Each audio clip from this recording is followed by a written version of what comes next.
বিসমিল্লাহির রহমানির রহিম। আসসালামু আলাইকুম ওয়া রাহমাতুল্লাহ। প্রিয় দেশবাসী, দেশ কিংবা প্রবাস থেকে যেখান থেকেই আমার আজকের এই ভিডিওটি দেখছেন, সবাইকে আজকের এই ভোট গ্রহণ দিন উপলক্ষে আন্তরিক শুভেচ্ছা ও অভিনন্দন জ্ঞাপন করছি।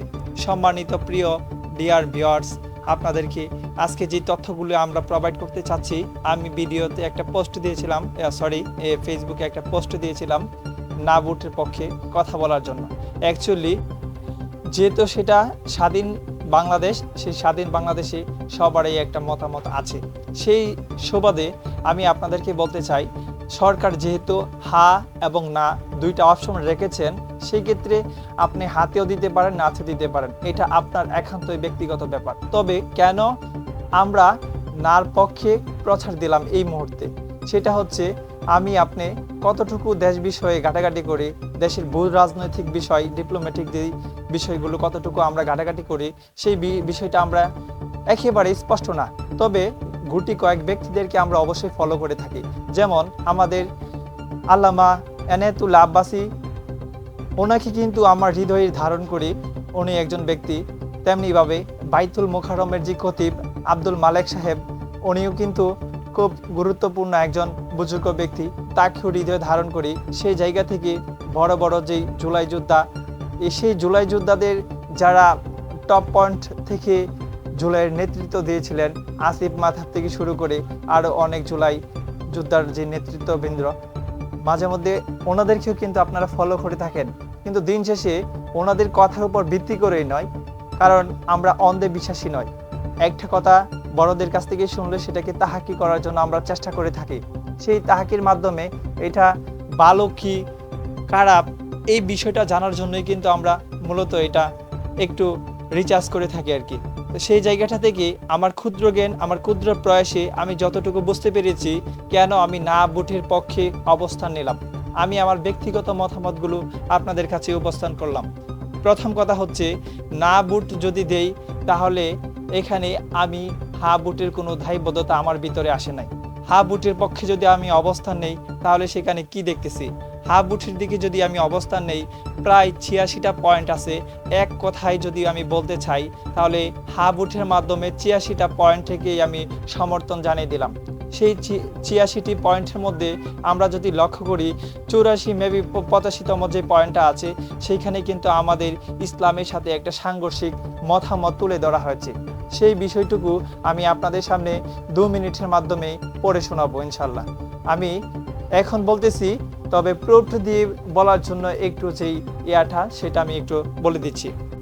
সম্মানিত দর্শক, আমি যেই কথাটি আপনাদের মাঝে উপস্থাপন করতে চাচ্ছি, সেই বিষয়টি হচ্ছে জুলাই সনদের আড়ালে পশ্চিমা এজেন্ডা। এটা কি বলছেন? না ভোটের ডাক আসিফ মাহতাবের, উনি বলছেন কথাটা। ওনার একটা কথা আমি সংক্ষিপ্তভাবে তুলে ধরতেছি।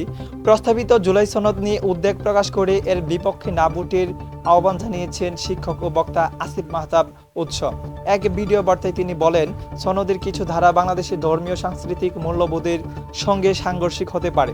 তিনি বিশেষভাবে ৮৪ নম্বর ধারার ওপেন গভর্নমেন্ট পার্টনারশিপ ওজিপি এর যুক্ত হওয়ার বিষয়টি তুলে ধরে দাবি করেন, এটি আন্তর্জাতিকভাবে পশ্চিমা এলজিবিটি এজেন্ডা বাস্তবায়নের প্ল্যাটফর্ম হিসেবে ব্যবহৃত হয়, যা ভবিষ্যতে দেশের উপর চাপ সৃষ্টি করতে পারে। এছাড়া social justice, human dignity, inclusive এই শব্দগুলো আন্তর্জাতিক ব্যাখ্যা নিয়ে সতর্ক করে তিনি বলেন, এগুলোর আড়ালে এলজিবিটি ও ট্রান্সজেন্ডার মতবাদ বৈধতা পাওয়ার ঝুঁকি রয়েছে। সনদটি সংবিধানের অংশ হলে প্রতিরোধ কঠিন হবে বলে তিনি মনে করছেন। সেটা আমার কথা নাই, আসিফ মাহতাব বলেছেন। এই কথাটা খুবই গুরুত্বপূর্ণ একটা বিষয়, আপনাকে মনে রাখতে হবে। যদি ভালো কাজ না করতে পারেন, খারাপ কাজ যেন আপনার দ্বারা না হয়, সেই দিকে আপনাকে অবশ্যই খেয়াল থাকতে হবে।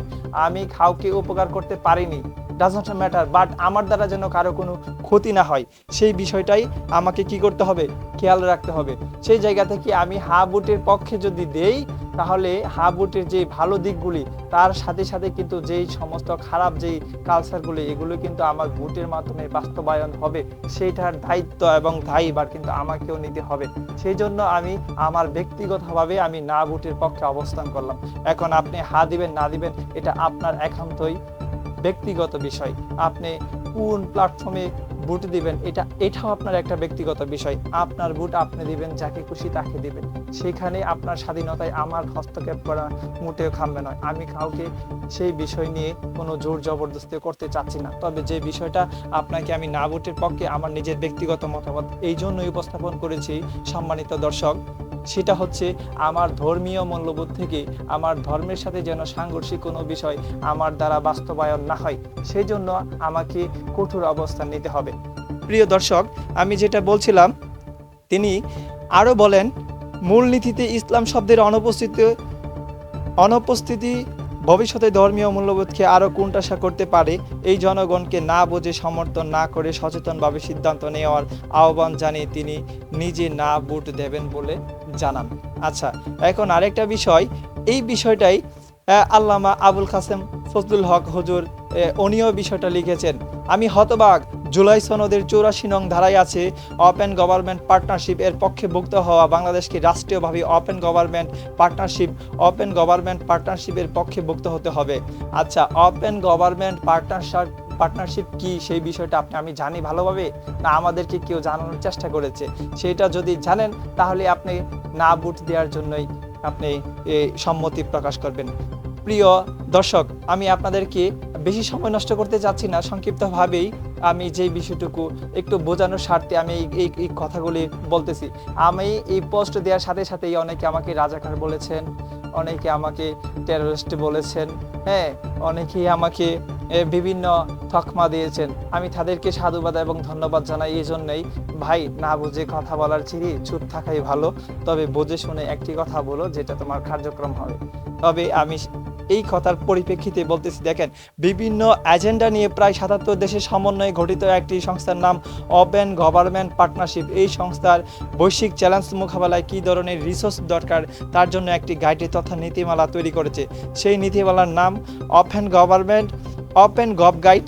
এবার চলুন আমরা ওপেন গভ গাইড ঘুরে আসি। গুগলে গিয়ে ওপেন গভ গাইড লিখে সার্চ করুন, তারপর দেখবেন ওপেন গভর্নমেন্ট পার্টনারশিপ নামে একটা ওয়েবসাইট দৃশ্যমান হয়ে যাবে, যার নিচে ওপেন গভ গাইড নামে একটা টাইটেল আসবে। সেইখানে আপনি ক্লিক করবেন। ক্লিক করার পরে ওই ওয়েবসাইট থেকে আপনি দেখবেন তাদের যে লক্ষ্যটা কি, মূল বিষয় হচ্ছে তারা প্রত্যেকটা দেশে LGBTQ বাস্তবায়ন করতে চাই। আর LGBTQ এই বিষয়টা আমি প্রায় অনেকেই জানি সেটা কি, সেটা হচ্ছে সমকামিতা। এই সমকামিতা কি, ছেলে ছেলের সাথে আকাম কুকাম, আদার্স মেয়ের সাথে আকাম কুকাম, ইত্যাদি ইত্যাদি। এইগুলো বিষয় পরবর্তী সময়ে আমি যদি কখনো সময় পাই আপনাদের মাঝে আরও বিস্তারিত ডকুমেন্ট নিয়ে একটা তথ্য তুলে ধরার চেষ্টা করবে ইনশাল্লাহ। সম্মানিত প্রিয় দর্শক, আপনাদের উদ্দেশ্যে আমি আরও 2-4টি কথা বলতে চাই।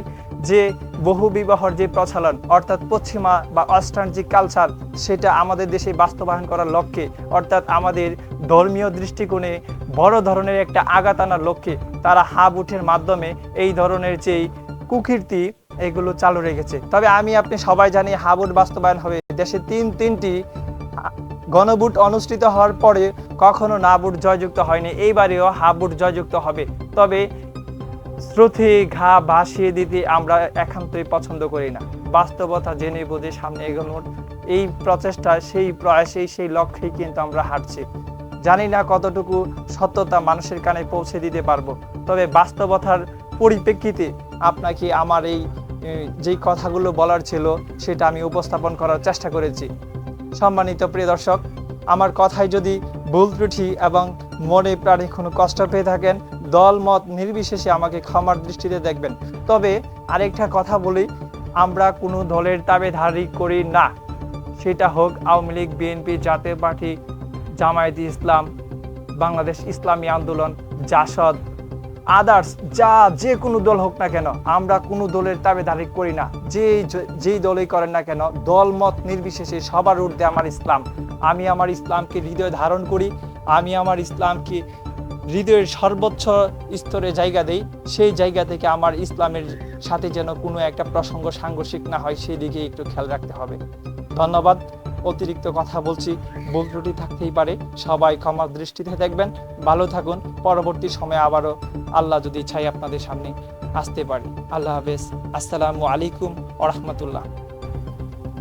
প্রিয় দর্শক, সবার নিকট একটা আকুল আবেদন, আমার ভিডিওর মাধ্যমে যদি বিন্দুমাত্র কোনো কিছু শিখতে পারেন, তা আমাকে একটু উৎসাহিত করার জন্য আমার চ্যানেলটি সাবস্ক্রাইব করবেন, শেয়ার করবেন, লাইক দিবেন, কমেন্ট করবেন। আপনার ব্যক্তিগত মতামত কমেন্টে জানাবেন। আমার যদি ভুল ত্রুটি হয় আমি নিজেকে শুধরানোর জন্য চেষ্টা করব এবং সামনে যেন এগিয়ে যেতে পারি। আপনার সাপোর্ট একান্তই আমার কাম্য। ধন্যবাদ সবাইকে।